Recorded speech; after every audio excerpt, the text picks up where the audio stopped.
पर्यावरण संवर्धनासाठी शाडू मातीच्या मूर्ती बनवण्यावर भर दिला जातो।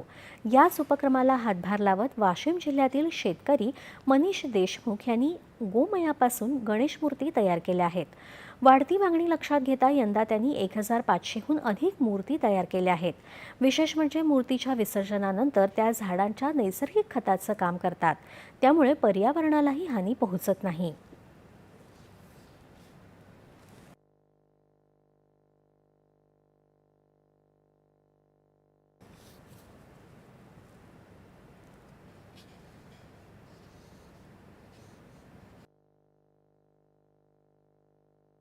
त्या गायीपासून मिळणाऱ्या शेणापासून वेगवेगळे प्रॉडक्ट बनवण्याच्या दृष्टिकोनातून आम्ही प्रयत्न केले। त्यासाठी बऱ्याच ठिकाणी भेटी दिल्या।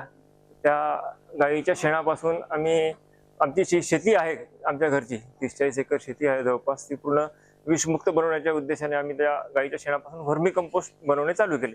आमच्याकडे जवळपास 50 बेडचे व्हर्मी कंपोस्टचा प्लांट असून उर्वरित राहिलेल्या शेणापासून काहीतरी करता यावे यासाठी आम्ही बरेच प्रयत्न केले। तर शेणापासून आम्हाला धूपबत्ती, सम्राणी कप आणि गणपती बनवता येतात असे समजले। त्यासाठी आमचे सहकारी शिवाजी डोळे त्यांनी ट्रेनिंग घेऊन आले संस्थेवरून, आणि मग आम्ही प्रत्यक्ष त्या शेणापासून जे आहेत मूर्ती आणि सम्राणी कप वगैरे बनवण्यास सुरुवात केली, आणि त्या मूर्तींना एक चांगला रिस्पॉन्स मिळाला। शासनाचा नेहमी पर्यावरणपूरक मूर्तीसाठी प्रोत्साहन असते, आणि एक पीओपीच्या मूर्तीला चांगला अल्टरनेटिव्ह म्हणून आम्ही शेणाच्या मूर्ती प्रेझेंट केल्या।